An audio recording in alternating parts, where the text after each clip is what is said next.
Assalamualaikum warahmatullahi wabarakatuh. Waalaikumsalam warahmatullahi wabarakatuh. Bismillahirrahmanirrahim. Alhamdulillahi rabbil alamin. Wassalatu wassalamu ala ashrafil anbiya'i wal mursalin, imamil muttaqin, sayyidil ghurril muhajjalin, wa ala alihi wa ashabihil mujahidin at-tahirin. Amma ba'du. Saudara-saudara kaum muslimin rahimakumullah, sesungguhnya gaya hidup seseorang sangat ditentukan oleh cara bagaimana dia memandang hidup ini.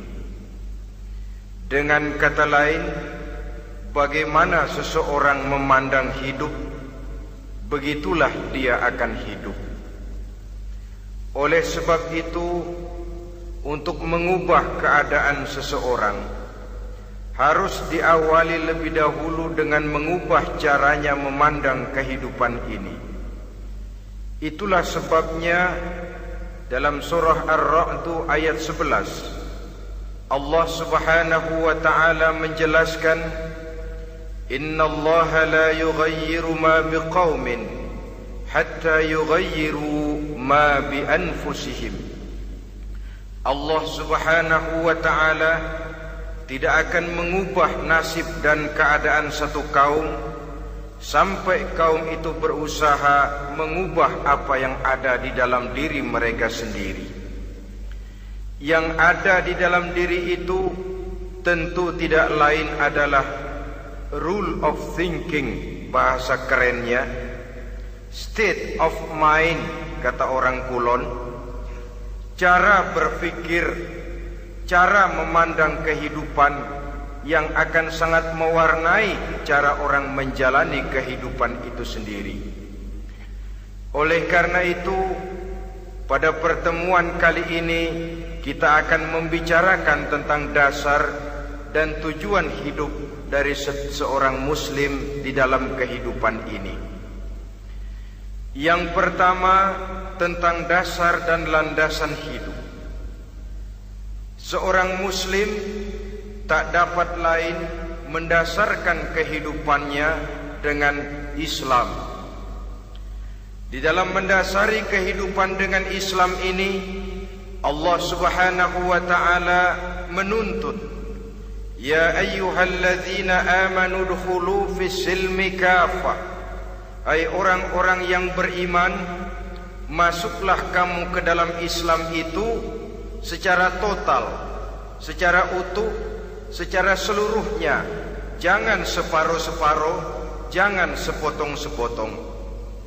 Mendasari hidup dengan Islam artinya menjadikan Islam sebagai way of life, sebagai rule of thinking, sebagai state of mind di dalam kita memecahkan problema-problema kehidupan, sehingga tidak satu persoalan hidup yang bagaimanapun kecilnya sekalipun yang tidak tersentuh oleh nilai-nilai ajaran agama Islam ini.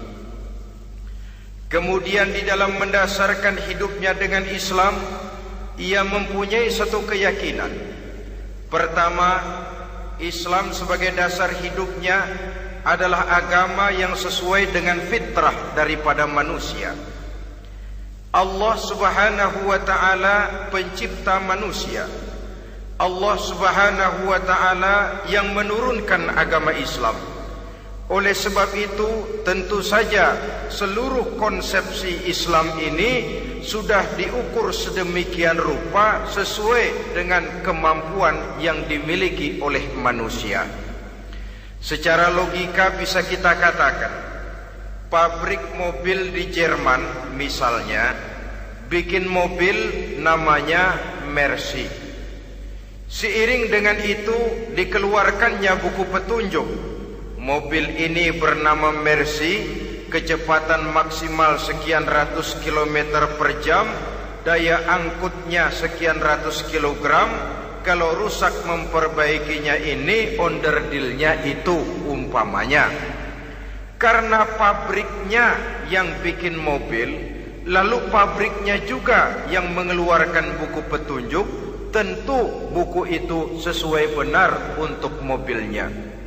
Dan logika mengatakan tidak bisa kita punya mobil Mercy rusak, kita perbaiki dengan menggunakan buku petunjuk yang dikeluarkan oleh pabrik mobil Fiat. Tentu saja mobil makin rusak, acak-acakan dan tidak karu-karuan. Ini artinya, jikalau manusia ingin baik, jikalau manusia ingin mencapai sesuatu yang bernama bahagia, dia harus mengikuti petunjuk yang dikeluarkan oleh yang menciptakan manusia. Dan petunjuk-petunjuk itu telah turun dalam satu konsepsi yang bernama Islam yang sesuai dengan fitrah manusia. Yang kedua, oleh karena keyakinannya bahwa Islam sesuai dengan fitrah manusia, ia pun berkeyakinan bahwa Islam adalah agama untuk seluruh manusia, universal. Walaupun ia diturunkan di tanah Arab, tetapi ia bukanlah agama hanya untuk orang Arab semata-mata. Keyakinan ini perlu ditegakkan kembali, oleh karena akhir-akhir ini muncul pendapat-pendapat yang menganggap seolah-olah agama itu barang impor.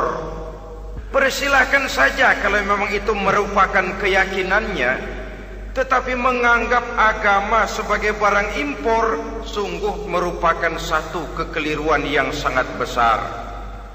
Bahwa Arab sebagian besar memang Islam, jelas. Tetapi Islam bukannya Arab, itu pun harus kita akui. Kita bisa menjadi Muslim yang baik tanpa perlu menjadi orang Arab. Dengan kata lain, kita bisa menjadi Muslim yang baik dengan tetap menjadi warga negara Indonesia yang baik. Bahwa Al-Quran diturunkan dalam bahasa Arab oleh karena memang ia turun di tanah Arab. Buktinya apa? Walaupun Quran dalam bahasa Arab, tidak satu pun ayat Quran yang ditujukan kepada orang Arab semata-mata. Tidak ada ayat ya ayyuhal arabiyun, hai orang-orang Arab. Tidak ada. Yang ada malah ya ayyuhan nas, wahai manusia. Manusia yang mana? Yang mana saja asal merasa manusia. Kalau tidak merasa manusia, tidak usah terpanggil dengan ayat tadi. Maka dalam mendasari hidup dengan Islam, kita berkeyakinan Islam adalah agama untuk seluruh manusia. Yang ketiga, di dalam mendasari hidup dengan Islam, kita berkeyakinan Islam adalah agama terakhir yang diturunkan kepada Rasul terakhir. Tidak ada Rasul dan Nabi sesudah Nabi Muhammad, dan tidak ada agama lagi sesudah agama Islam. Dasar-dasar keyakinan ini melembaga dalam pribadi kita, membentuk satu keyakinan yang mendasari kehidupan ini, sehingga tidak satu problema yang bagaimanapun kecilnya dalam kehidupan yang tidak tersentuh oleh nilai-nilai Islam. Sejak kita tidur sampai kita bangun tidur, bahkan tidur itu sendiri, dan seluruh kegiatan kehidupan yang kita laksanakan dalam 24 jam, tidak satu pun yang tidak tersentuh oleh nilai-nilai Islam. Inilah pandangan hidup Muslim. Jawaban seorang Muslim terhadap problema-problema kehidupan yang dihadapinya, yang di dalam menjawab problema itu ia Islam oriented, berorientasi kepada nilai-nilai Islam. Apa kata Islam tentang pekerjaan yang dihadapinya? Halal kata Islam, halallah dia katakan. Haram kata Islam, haram dia katakan. Islam oriented. Barometer dalam perbuatannya tidak lain daripada nilai-nilai Islam itu sendiri. Dan kemudian di dalam mendasari kehidupan dengan Islam, ia berkeyakinan Islam adalah satu-satunya agama yang benar. Bahasa kerennya, Islam is the single one, the true religion behind the God. Satu-satunya. Keyakinan ini kelihatannya subjektif, tapi memang inilah pokok daripada kehidupan beragama. Saudara-saudara kaum muslimin rahimakumullah, kalau itulah dasar daripada kehidupan kita sebagai muslim, apa yang menjadi landasannya? Kalau dasar hidup kita Islam, maka landasan hidup kita tidak lain adalah Al-Quran dan Sunnah Rasulullah Sallallahu Alaihi Wasallam. Dunia penuh dengan orang-orang besar, dan setiap orang-orang besar itu mempunyai ajaran-ajaran yang pernah jaya, pernah dikumandangkan, didengung-dengungkan, naik ke panggung sejarah untuk kemudian tenggelam. Satu ajaran hanya akan langgeng, satu ajaran hanya akan tahan lama apabila dia turun dari sumber yang serba maha. Kalau dia turun dari manusia, maka sifatnya hanya musim. Yang namanya musim, saudara-saudara, namanya musim tidak bisa dilarang, tapi kalau sudah selesai habis sendirian. Itu musim namanya. Musim rambutan. Kalau datang musim rambutan, apa bisa dilarang? Gak boleh musim rambutan. Ya tidak bisa, dia akan tumbuh terus. Tapi manakala musimnya habis. Begitulah nasib dari ajaran yang nisbi, relatif dan temporer apabila dia bersumber dari manusia. Maka satu ajaran hanya akan langgeng, tahan lama apabila dia turun dari sumber yang serba maha. Dan itu sudah turun bernama Al-Quranul Karim. Sedangkan sunnah, saudara-saudara, merupakan penjelasan dari apa yang oleh Quran tidak dijelaskan dalam bentuk yang detail, melengkapi apa yang oleh Al-Quran hanya disebutkan dalam bentuk garis besarnya saja. Baik Quran maupun sunnah kita sebut merupakan dasar, landasan yang primer. Sedangkan untuk memahami Quran dan sunnah, kita memerlukan pendapat-pendapat orang yang ahli di bidang itu. Dalam hal ini kita sebut saja dengan ulama. Dan ini merupakan sumber yang sekunder dari landasan hidup kita sebagai seorang muslim. Dua rel ini, Quran dan sunnah, merupakan landasan di mana kereta api Islam ini berjalan. Quran dan sunnah. Saudara-saudara kaum muslimin rahimakumullah, oleh karenanya marilah kita menjadikan Quran dan sunnah ini sebagai imam di dalam kehidupan kita.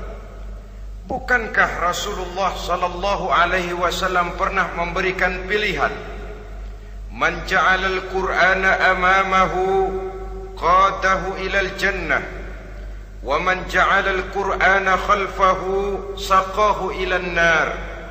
Siapa yang meletakkan Quran di depannya, dijadikannya Quran sebagai imam dan dia sebagai makmum, maka Al-Quran akan membimbing dia ke surga.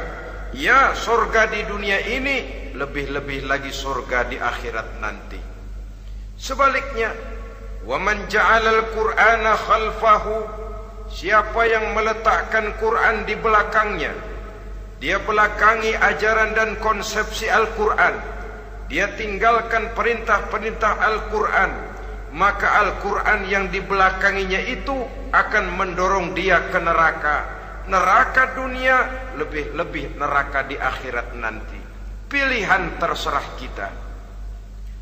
Jikalau kita mau menjadikan Quran sebagai imam, artinya kita menjadi makmum. Resikonya dimanapun, makmum wajib ikut imam.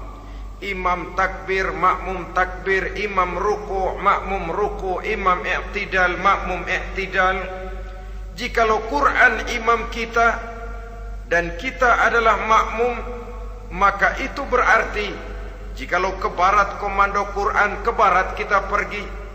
Jikalau ke timur kata Quran, ke timur kita menuju. Jikalau halal kata Quran, halal kita katakan. Jikalau haram kata Quran, haram kita ucapkan. Itu resikonya kita menjadi makmum, menyusun pola hidup yang lebih Qurani. Tapi sebaliknya, ke barat komando Quran, ke timur kita pergi. Ke utara kata Quran, ke selatan kita menuju. Halal kata Quran, malah kita tidak mau melaksanakannya. Haram kata Quran, kita senang bukan main. Artinya kita mau menjadi makmum, dan Quran kita jadikan sebagai makmum, kita sendiri malah mau menjadi imam. Kita paksa konsepsi Al-Quran itu supaya sesuai dengan naluri kemanusiaan kita. Mengotak-atik hukum, menghalalkan yang haram, mengharamkan yang halal. Dikala itu landasan hidup kita sudah goyah, tidak lagi sebagai landasan tempat kita bertolak, tetapi malah menjadi satu landasan yang kita injak-injak. Sesungguhnya saudara-saudara, Quran tidak akan membawa berkah, tidak akan menjadi rahmatun wa syifaun lil mu'minin, menjadi penyembuh, menjadi rahmah bagi orang-orang beriman, apabila yang kita baca itu kita injak-injak di dalam kehidupan. Upaya menyusun hidup yang lebih Qurani ini seiring dengan usaha kita menjadi warga negara yang baik. Yang saya katakan di awal tadi, tidak saling dan tidak harus saling bertentangan. Jadi dengan demikian, dasar hidup kita sebagai muslim adalah Islam, dan landasan hidup kita tidak lain adalah Al-Quran dan sunnah Rasulullah sallallahu alaihi wasallam. Ini landasan tempat kita bertolak. Ini yang mewarnai gaya kehidupan kita. Apapun yang mau kita lakukan, tempat kita bertanya lebih dahulu Quran dan sunnah. Saya mau melakukan pekerjaan ini, apa kata Quran? Saya mau pergi ke tempat ini, apa kata Quran? Saya mau berusaha dengan mengerjakan perusahaan ini, apa kata Quran? Merupakan landasan daripada kehidupan kita. Ini yang saya katakan tadi, membentuk rule of thinking, state of mind, bahwa gaya kehidupan kita diwarnai oleh landasan hidup yang bertumpu pada ajaran Al-Quranul Karim dan sunnah Rasulullah sallallahu alaihi wasallam. Baiklah ya, ini yang pertama tentang dasar dan landasan hidup. Yang kedua tentang tujuan hidup. Kalau sudah ada landasan tempat kita bertolak, lalu kemana pantai yang akan kita tuju? Mau apa sih kita hidup ini? Berleha-leha, menjalani acara rutin, bangun tidur sampai tidur lagi, kemudian besok begitu lagi, sampai menunggu datangnya sang ajal? Atau ada satu tujuan yang akan kita capai di dalam kehidupan ini? Apabila kita teliti, maka Al-Quran mengajarkan tujuan hidup setiap muslim pada dasarnya ada dua. Pertama, kita sebut saja tujuan jangka pendek. Tujuan jangka pendek itu sasarannya dunia sekarang ini. Bentuknya horizontal, targetnya agar setiap pribadi muslim menjadi rahmatan lil alamin, rahmah bagi lingkungannya. Inilah yang oleh agama dinamakan hablum minan nas, yang isinya adalah ilmu dan peradaban. Jadi dunia dan seluruh isinya merupakan tujuan jangka pendek saja. Untuk mencapai tujuan jangka pendek, dunia dan seluruh isinya, unsur penunjangnya adalah pendidikan, pengalaman, atau nasib. Makin tinggi pendidikan, makin mudah menjangkau hidup. Makin banyak pengalaman, makin mudah menguasai dunia. atau karena faktor nasib. Pendidikannya tidak seberapa, pengalaman pun kadang-kadang dangkal, tapi karena nasibnya lagi hoki, kata orang sekarang, nasibnya lagi bagus, dia naik ke panggung memegang peranan. Faktor yang namanya nasib ini ada, tapi tidak bisa dijadikan sandaran. Untuk menjangkau dunia dan seluruh isinya, unsur penunjangnya pertama pendidikan, yang kedua pengalaman, yang ketiga faktor nasib. Oleh karena itu, apabila kita ingin mudah mencapai dunia, yang pertama harus kita laksanakan bagaimana menempuh satu pendidikan. Di zaman sekarang orang terangsang untuk hidup dalam pola yang oleh orang-orang priangan disebut hardolin. Saudara tahu hardolin? Itu potongan dari dahar modal ulin. Filsafat hidup yang pakaian mau bagus, makan mau enak, kerja nggak mau. Akhirnya jadilah dia penghayal kelas berat, tukang-tukang ngelamun kelas tinggi. Tiap hari kegiatannya ya cuma tidak terlepas dari tiga kriteria itu, hardolin. Pokoknya kalau sudah dahar modal ulin, besok ya begitu lagi. Pola dari dimana orang pakaian mau bagus, makan mau senang, duit mau punya, kerja tidak mau. Kadang-kadang mau kerja tapi tidak tahu apa yang harus dikerjakan, ditambah oleh sempitnya lapangan pekerjaan. Tidak tahu apa yang harus dikerjakan, dilatar belakangi oleh tidak adanya pendidikan yang dia terima, sehingga mau kerja apa lalu bingung. Oleh karena itu, terutama buat adik-adik remaja, para pemuda, saya berpesan untuk menjangkau dunia, yang pertama harus kita jalani bagaimana membina diri, mendidik. Taruh kata drop out, putus sekolah, tapi drop out bukan halangan bagi tumbuhnya cita-cita yang mulia. Bahkan ada orang bilang many a great man starts as a newspaper boy. Banyak orang-orang besar yang memulai pekerjaannya dagang koran. Putus sekolah bukan merupakan halangan bagi tumbuhnya cita-cita yang mulia. Dan tidak sedikit orang-orang besar yang tidak keluaran perguruan tinggi. Tidak sedikit orang-orang besar yang tidak merupakan produk dari perguruan tinggi tertentu, tapi kerajinannya belajar, banyak membaca, banyak bergaul, autodidak. Syukur kalau masih bisa menempuh pendidikan yang formal. Kekurangan ekonomi, kemiskinan keluarga jangan menjadi penghalang bagi tumbuhnya cita-cita yang tinggi untuk menempuh karier pendidikan yang baik. Ini memang pahit, tapi bagaimanapun kata orang, lebih baik makan singkong beneran daripada makan roti ngimpi.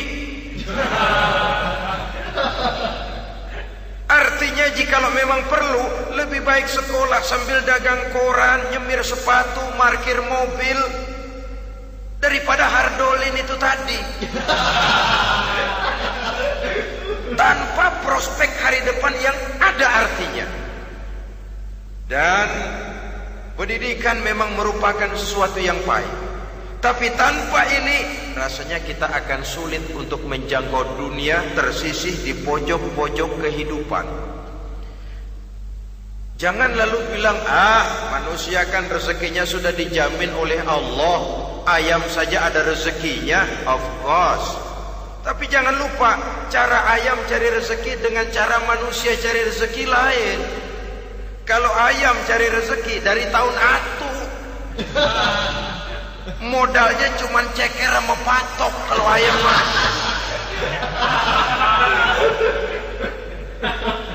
asal bisa nyeker, bisa matok, ayam dapat rezeki.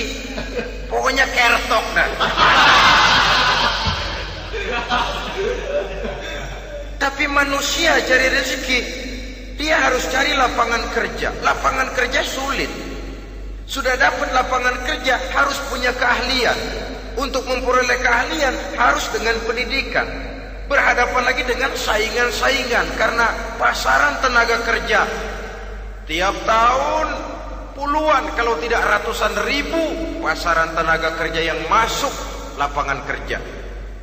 Ini kenyataan. Semakin ke depan oleh tingginya tensi ekonomi, oleh persaingan hidup yang makin tajam, oleh makin menggejalanya pola pikir industrialis yang membuat manusia individu, nilai-nilai semacam ini akan terasa makin berat. Oleh karenanya tanpa pendidikan sulit untuk menjangkau dunia. Yang kedua, pengalaman, tenaga expert. Sehingga orang mengatakan experience is the best teacher. Pengalaman adalah guru yang paling bijaksana. Dengan pengalaman kita makin dewasa. Dan orang sering mengatakan kegagalan hakikatnya adalah keberhasilan yang tertunda. Jangan takut gagal, kalau itu akan mengantarkan kita kepada pola hidup yang lebih dewasa, lebih tegar, lebih sanggup menghadapi kesulitan-kesulitan. Dan faktor yang ketiga, nasib. Kadang-kadang orang pendidikannya tidak ada, kadang-kadang pengalamannya tidak seberapa, tapi karena nasib, engkongnya misalnya jadi komandan Hansip, dia naik jadi anggota Hansip. Itu karena faktor nasib saja. Yang ketiga ini ada, tapi tidak bisa dijadikan sandaran dalam arti bahwa kita lalu mengandalkan nasib. Lo nanti udah gede mau jadi apa? Gue sih gimana nasib aja dah. Jadi orang syukur, jadi gembel nasib. Tidak bisa kita menghadapi hidup dalam satu alur spekulasi. Tidak bisa kita menjalani skenario kehidupan ini dengan bersikap untung-untungan. Karena kehidupan walaupun tidak bisa dipastikan, paling kurang bisa dirancang, bisa direncanakan, bisa ditargetkan, bisa dianalisa kemungkinan-kemungkinannya. Walaupun tidak bisa dipastikan, tapi bisa diperhitungkan. Sebagai manusia yang terikat oleh causality, oleh hukum sebab akibat, sewajarnya kita memperhitungkan kemungkinan-kemungkinan itu. Kira-kira 5, 10, 15 tahun yang akan datang, sejauh mana kesulitan-kesulitan dalam kehidupan ini, sejauh mana persaingan dalam hidup, sejauh mana tenaga kerja dibutuhkan, sejauh mana keahlian dan skill menunjang ke arah itu.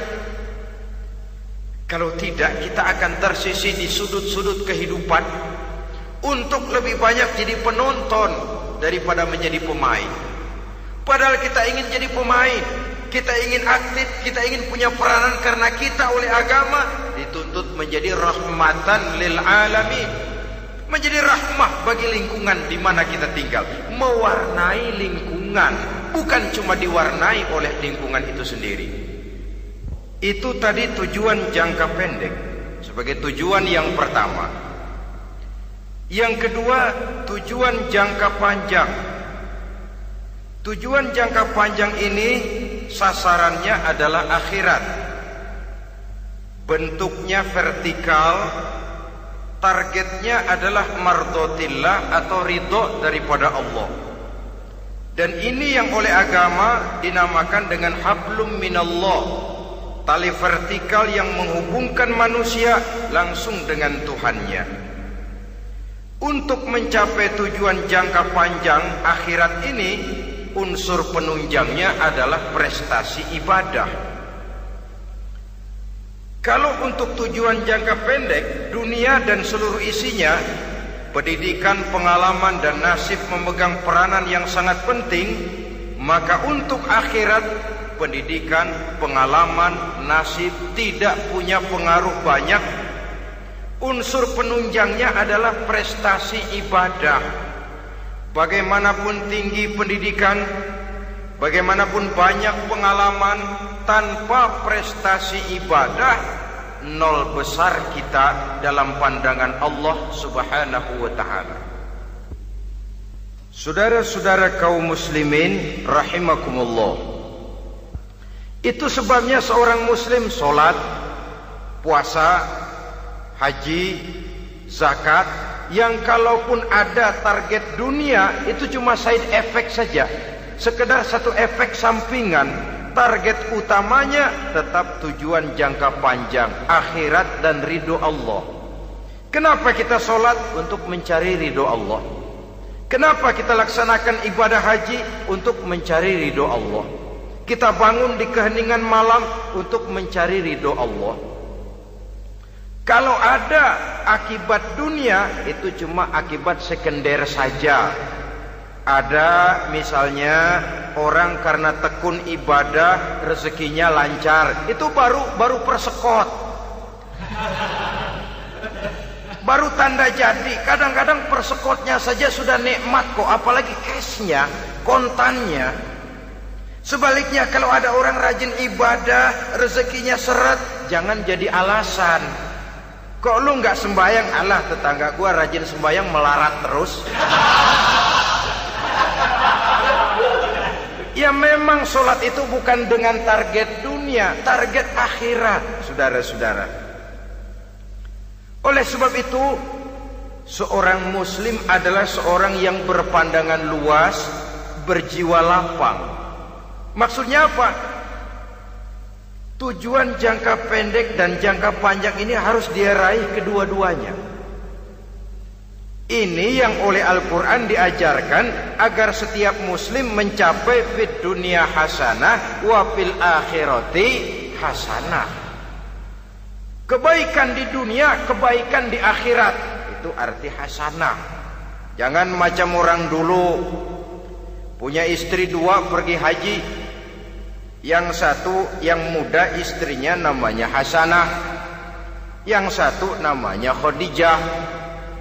Waktu tawaf keliling Ka'bah, si suami ini nggak bisa doa apa-apa kecuali Rabbana Atina itu. Tiap putaran Rabbana Atina fid dunya hasanah wa fil akhirati hasanah. Putaran kedua Rabbana Atina fid dunya hasanah wa fil akhirati hasanah. Ini istri tuanya yang namanya Khadijah dengerin aja. Akhirnya di satu saat dia colek suaminya, "Bang, mentang-mentang Hasanah bini muda disebutin melulu,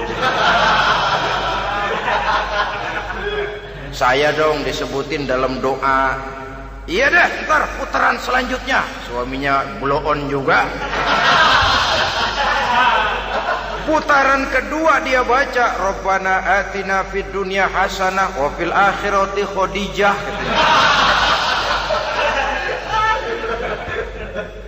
Saudara-saudara, itu makna refleksi daripada doa tadi itu, doa sapu jagat. Kita ingin fid dunya hasanah wa fil akhirati hasanah. Tujuan jangka pendek dunia tercapai, tujuan jangka panjang akhirat dan ridho Allah juga tergapai. Oleh sebab itu Al-Quran menjelaskan, wabtaghi fima atakallahu ad-daral akhirah wa la tansa nasibaka minad dunya. Dengan karunia yang diberikan Allah kepadamu, carilah bahagia akhirat. Wa la tansa nasibaka minad dunya, tetapi jangan lupakan bagianmu dalam kehidupan di dunia ini. Cari akhirat, utamakan akhirat dengan tidak usah melupakan jatahmu di dunia. Kenapa saya katakan seorang muslim berjiwa besar?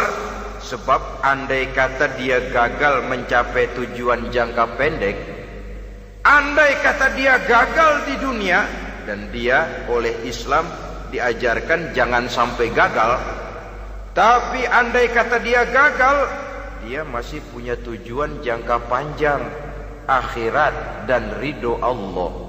Dia masih bisa menghibur diri, biarlah di dunia kita sederhana, bahkan biarlah susah di dunia, asal di akhirat kita bahagia. Orang yang tidak punya pandangan hidup semacam ini, sorgalah dunia ini, segalanya telah tertumpu di sini. Bila umurnya selesai, ajalnya datang, selesai sudah, sorganya sampai di situ, dan dia tidak punya pengharapan lain di belakang itu. Maka seluruhnya bertumpu pada kehidupan di dunia, padahal dunia seperti air laut, makin diminum makin haus, makin kering tenggorokan. Dunia yang diperturutkan menyeret manusia ke dalam lingkaran setan, terjebak dalam sifat yang namanya tamak bin rakus alias serakah.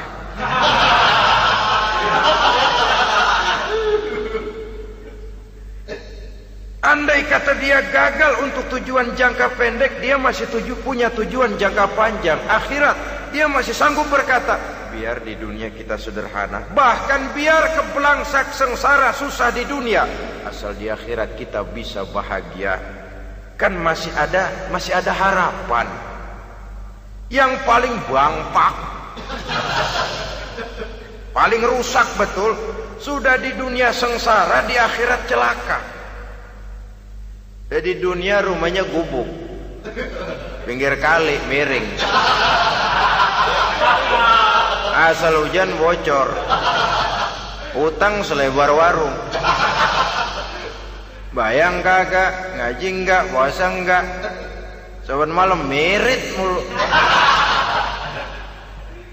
Saudara hadirin yang saya hormati, lalu kapan mau bahagia kalau sudah di sini susah, di sana akan susah juga. Ini yang pertama, seorang muslim, seorang yang optimis, berjiwa besar, luas pandangan. Kegagalan dia dalam jangka pendek tidak menyebabkan dia melupakan tujuan jangka panjang. Yang kedua, positifnya apa? Cara dia mencapai tujuan jangka pendek diwarnai oleh keyakinan adanya tujuan jangka panjang. Dia memang benar cari harta, tapi karena dia yakin ada akhirat, Allah ridho apa tidak? Ini positifnya. Saya memang cari duit, tapi dengan cara ini Allah ridho apa tidak? Saya memang ingin berpakaian yang rapi, tapi dengan tidak menutup aurat begini, Allah ridho atau tidak? Saya memang bergaul menghormati teman, tapi terjebak dalam minuman keras karena menghormati teman, Allah ridho apa tidak?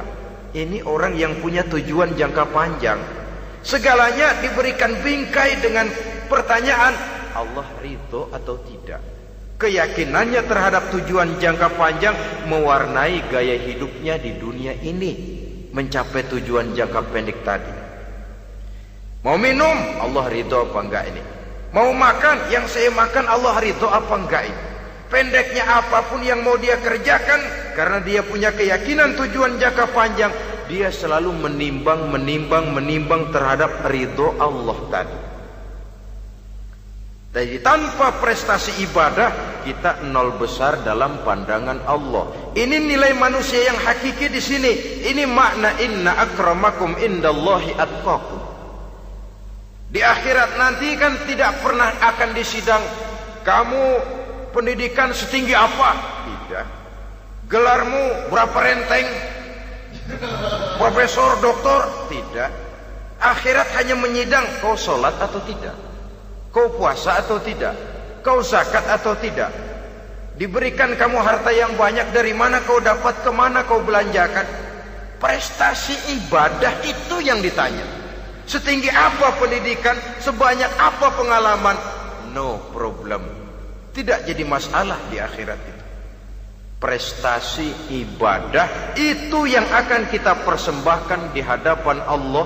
Itu makna inna akramakum indallahi atqakum. Kerbau dinilai dari dagingnya, makin gemuk makin mahal harganya. Tapi ada perkutut lebih mahal dari kerbau. Perkutut itu mahalan mentahnya loh daripada matangnya. Karena harga perkutut pada suaranya. Lalu di mana harga manusia yang paling gemuk? Tidak. Suaranya, oh kalau manusia dinilai dari suaranya, barangkali Madonna nomor awal masuk surga. Hanyalah dengan prestasi ibadah kita bisa mencapai tujuan jangka panjang, akhirat dan ridho Allah. Nah baiklah ya, kalau sudah jelas bahwa kita punya dua tujuan jangka hidup, jangka pendek dan jangka panjang, bagaimana Islam mengajarkan kita meraih dua ini? Pada prinsipnya Islam mengajarkan sistem keseimbangan. Dalam berbagai aspek kehidupan, keseimbangan ini nampak dengan nyata diajarkan oleh agama kita. Seperti ayat yang saya bacakan tadi. Dengan karunia yang diberikan Allah kepadamu, cari negeri akhirat, tapi jangan lupakan bagianmu di dunia ini. Dalam bentuk yang lebih nyata, bekerjalah untuk duniamu seolah kau akan hidup buat selamanya, tapi bekerjalah buat akhiratmu seolah kau akan mati besok. Manifestasinya dalam kehidupan, misalnya orang kaya diperintah membantu yang miskin, tapi orang miskin dianjurkan berusaha.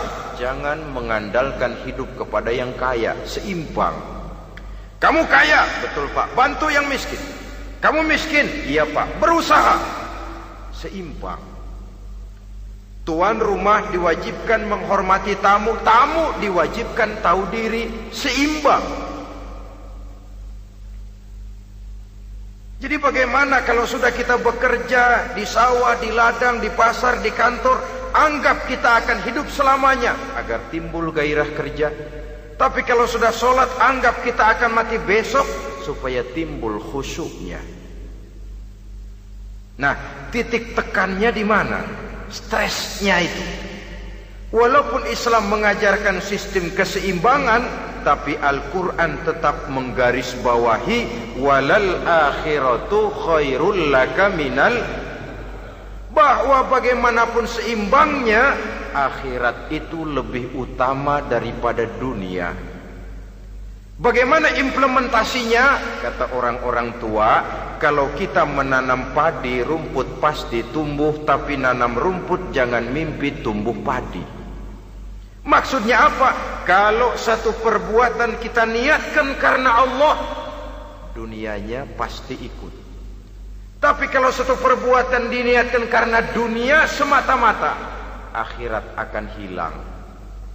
Sebab itu, biasakanlah berbuat sesuatu, baik untuk tujuan jangka pendek, lebih-lebih untuk tujuan jangka panjang, dengan motif lillahi ta'ala. Jadi saya ulangi, satu perbuatan kalau sudah diniatkan karena Allah, dunia biasanya ikut. Tapi kalau diniatkan karena dunia semata-mata, akhirat akan luput. Padahal itu titik tekannya, walal akhiratu khairul laka minal ula. Saudara-saudara kaum muslimin rahimakumullah, ini tujuan hidup. Jadi landasan tempat kita bertolak sudah jelas, pantai yang akan kita tuju dalam kehidupan ini juga sudah nyata. Kita ingin mencapai apa yang dinamakan fid dunya hasanah wa fil akhirati hasanah. Untuk itu perlu ada keseimbangan, tetapi titik tekannya tetap akhirat lebih utama daripada kehidupan dunia ini. Sekarang kalau sudah ada dasar hidup, sudah ada tujuan yang akan kita capai, tentu harus ada alat untuk mencapainya. Semuanya perlu sarana. Bahkan pada hakikatnya dalam kaidah usul fikih para ulama mengajarkan lil wasail hukmul maqasid. Sarana dan tujuan hukumnya sama. Ini mestinya mendidik umat Islam jadi pinter. Jangan cuma berpikir melaksanakan satu pekerjaan, tapi juga berpikir menciptakan sarana untuk terwujudnya pekerjaan itu. Misalnya umat Islam wajib pergi haji kalau mampu, kan begitu toh? Kalau dia umat Islam Indonesia, tentu pergi hajinya ke Mekah. Mekah, Jeddah, Mekah, Indonesia, perlu sarana angkutan untuk sampai ke sana. Kapal laut, kapal udara.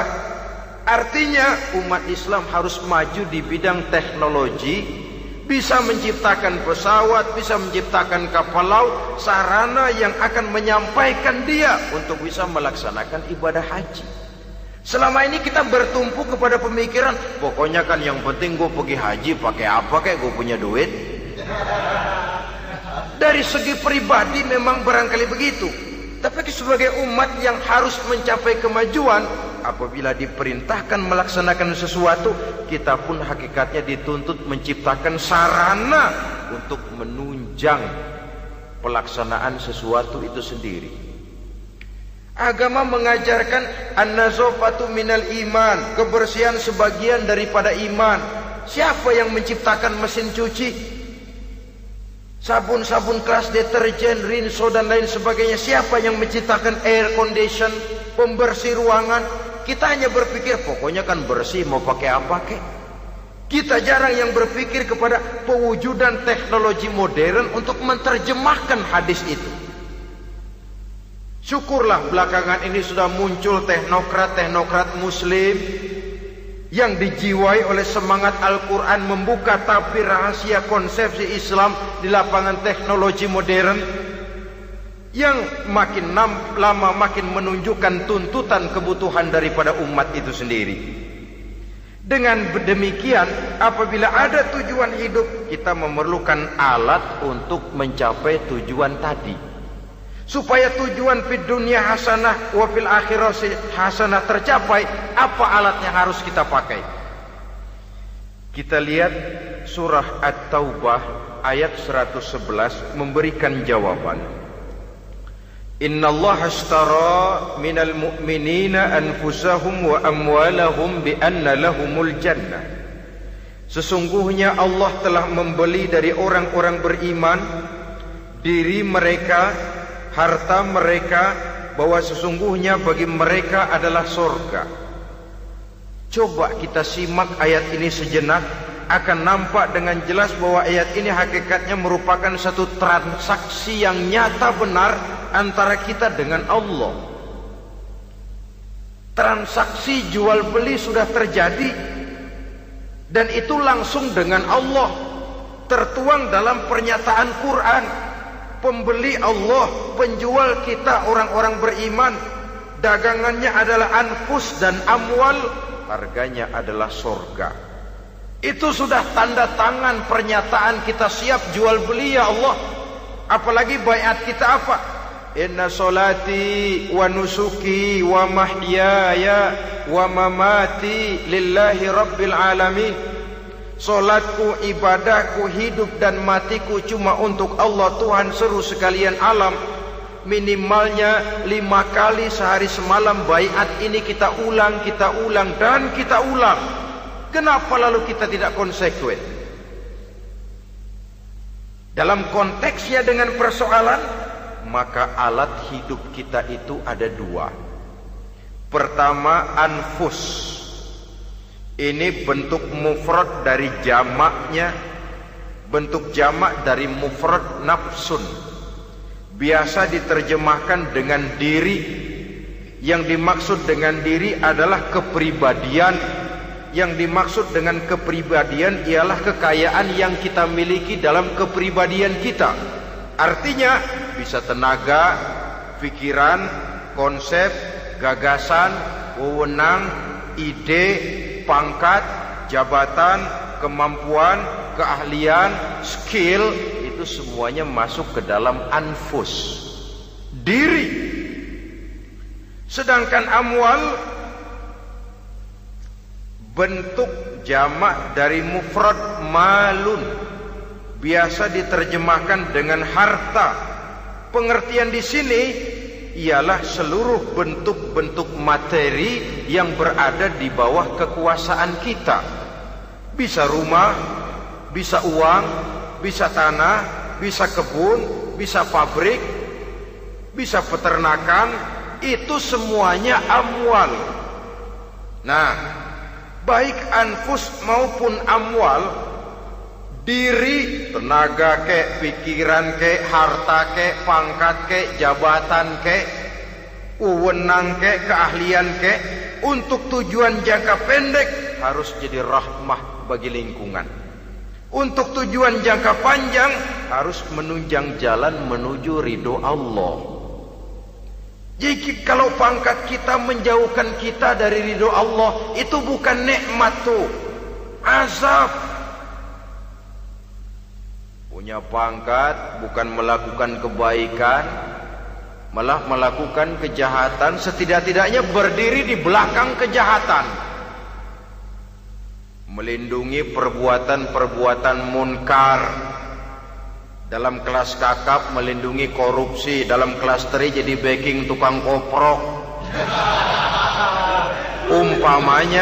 Umpamanya itu sudah menyalahi. Alat tidak digunakan untuk mencapai tujuan. Itu untuk tujuan jangka pendek.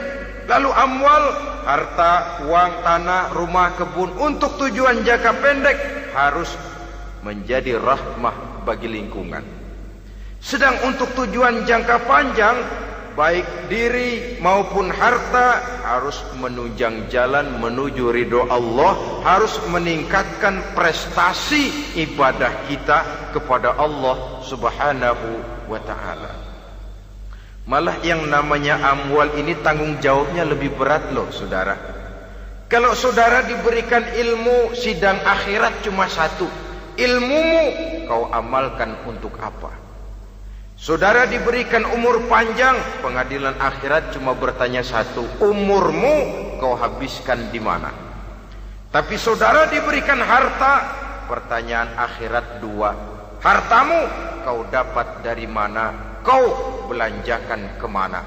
Dari mananya dan kemananya ditanya, depan belakang. Kadang-kadang kan ada orang hartanya didapat dari jalan yang halal, dibelanjakan di jalan haram. Kerja peras keringat banting tulang setengah mati, begitu dapat duit beli buntutan, muter-muter kertas cari kode. Didapat dari jalan halal, dibelanjakan di jalan haram. Atau didapat dari cara yang haram, dibelanjakan di jalan yang baik. Menang judi, nyumbang pesantren. Nabi mengajarkan innallaha thayyibun la yaqbalu illa thayyib. Allah itu baik dan hanya menerima yang baik-baik saja. Tidak bisa mencuci kain dengan air najis. Kain akan tetap kotor. Saudara-saudara kaum muslimin rahimakumullah. Oleh karenanya masalahnya terpulang kepada kita, pandai-pandailah membagi orientasi. Suatu saat tenggelam kita dalam kesibukan dunia dan seluruh isinya untuk mencapai tujuan jangka pendek. Lain saat tenggelam kita memfanakan diri untuk mencapai tujuan jangka panjang, akhirat dan ridho Allah. Karena kehidupan ini bukan berjalan tanpa batas. Umur ini bukan satu karunia tanpa pertanggungan jawab. Satu saat setuju atau tidak, rela atau terpaksa, kita akan sampai kepada garis finish daripada perjalanan kehidupan dunia ini. Yang memang merupakan satu perjalanan panjang, a walking tall. Kata orang Kulon, a walking tall, satu jalan yang demikian jauhnya. Entoh kita akan sampai ke garis finish. Bila datang ajal, senja kehidupan datang, malam menyelimuti. Datangnya tidak pernah kita sangka, tapi sekali dia datang, tidak satu kekuatan yang bisa menolak. Kehadirannya tidak pernah kita harapkan, tapi satu kali dia datang bertamu, pasti terjadi. Dan itu pasti akan kita temui. Alangkah malangnya pada saat kembali itu datang, kita tidak punya prestasi ibadah. Lalu apa artinya prestasi dunia? Apa artinya tujuan jangka pendek kalau kita harus kehilangan tujuan jangka panjang? Rumah kita yang besar, pangkat kita yang tinggi, harta kita yang banyak, bisakah menolong kita untuk kalau sudah kumpul di padang mahsyar nanti? Malaikat, jangan gebugin saya, rumah saya harga 2 miliar.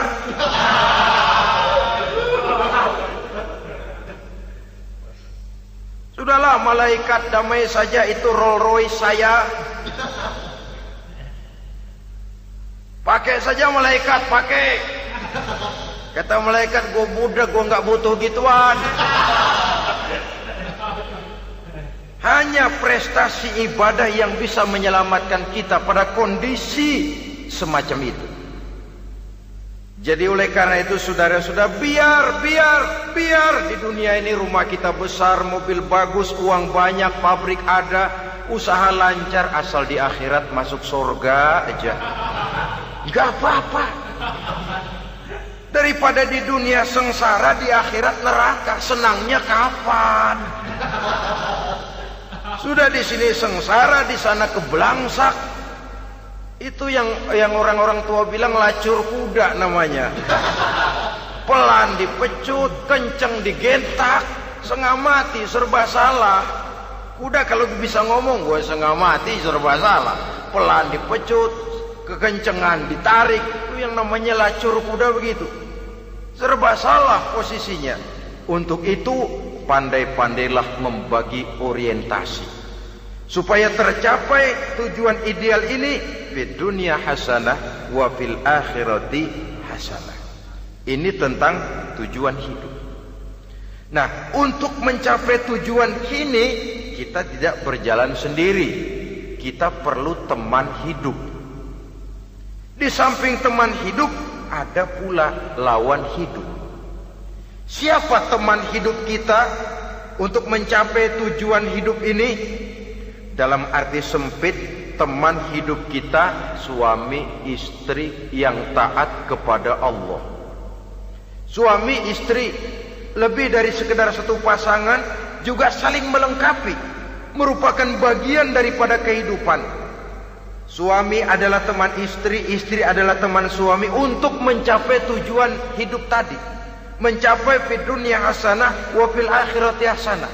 Seiring, seirama, selaras, serasi, seimbang, kata orang sekarang. Teman dalam arti sempit. Adapun teman dalam arti luas, setiap orang yang pandangan hidupnya sama dengan kita. Setiap orang yang akidahnya sama dengan kita. Terlepas dari suku bangsa apapun, warna kulit apapun, bahasa apapun, jikalau keyakinannya sama, pandangan hidupnya sama, dia adalah saudara kita dalam artian yang luas. Islam tidak kenal teritorial, maka tidak ada itu Islam Jepang. Ya walaupun secara formalnya ada, tapi informal Muslim adalah Muslim, diikat dengan akidah. Itu teman hidup. Lalu lawan hidup siapa? Pertama iblis, dalam segala bentuk dan implementasinya. Yang kedua, setiap orang yang pandangan hidupnya tidak sama dengan kita secara ideologis, itulah lawan hidup kita. Maka yang teman jadikan teman, yang lawan jadikan lawan. Jangan teman dijadikan lawan, lawan dijadikan teman. Itu namanya kopiah dipasang di kaki, pak bakyak naik ke jidat. Wajar kalau kepala lalu jadi benjol. Salah milih teman, salah cari lawan. Salah milih teman, salah cari lawan. Akibatnya kita yang akan susah di kemudian hari nanti. Saudara-saudara kaum muslimin rahimakumullah, oleh karenanya pandai-pandailah dalam hidup ini. Yang teman jadikan teman, yang lawan jadikan lawan. Kalau lawan kita jadikan teman, sementara teman kita jadikan lawan, dan itu yang banyak terjadi dalam praktek kehidupan, kita tidak akan bisa mencapai tujuan karena akan tertarung di kaki sendiri. Nah, ini sajalah yang kita bicarakan pada pertemuan kali ini. Mudah-mudahan ada manfaatnya. Terima kasih atas segala perhatian. Mohon maaf atas segala kekurangan. Usikum wa nafsi bitaqwallah. Wassalamualaikum warahmatullahi wabarakatuh.